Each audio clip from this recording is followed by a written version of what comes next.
ઇસ્લામ ધર્મમાં મોહરમ મહિનો ખૂબ જ વિશેષ અને પવિત્ર માનવામાં આવે છે.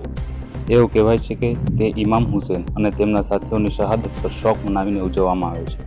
ઇસ્લામિક કેલેન્ડરના પ્રથમ મહિનાનો 10મો દિવસ ખૂબ જ ખાસ છે, જે આશુરા તરીકે ઉજવવામાં આવે છે. તાજિયા બનાવવા માટે તેઓ ખુદ હસ્તકલાથી તાજિયાને વિવિધ સ્વરૂપ આપે છે.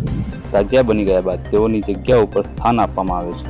રાત્રિ દરમિયાન હિન્દુઓ અને મુસ્લિમો જેઓની માનતા, આસ્થા અને શ્રદ્ધા હોય છે, તેઓ આ તાજિયા ખાતે તેઓની માનતા પૂર્ણ કરવા અને તેઓની શ્રદ્ધા અનુસાર આવતા હોય છે. બીજા દિવસે આ તમામ તાજિયાનું વિશાળ જુલુસ કાઢવામાં આવે છે. હિન્દુસ્તાનમાં માનવ ધર્મની સવિશેષ સેવા કરવાની સંસ્કૃતિ છે.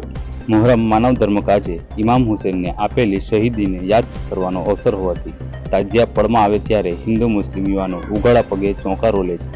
ગામની બહેનો તાજિયાના પટમાં પાણી છાંટીને માનવ સેવાના સંસ્કારો ઉજાગર કરે છે.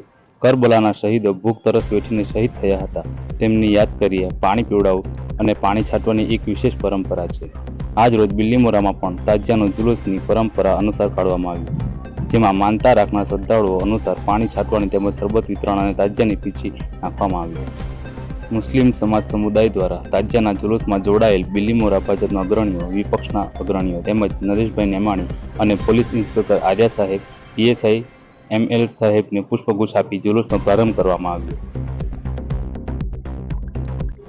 આજ રોજ બિલ્લીમોરા શહેરમાં મોહરમના તાજિયાનું જુલુસ નીકળ્યું છે અને ઘણા વર્ષોથી નીકળતું આવેલું છે અને અમારી ઈચ્છા એવી છે કે આવા જ ભાઈચારા સાથે હિન્દુ મુસ્લિમ એકતા સાથે કાયમ માટે નીકળતું રહે.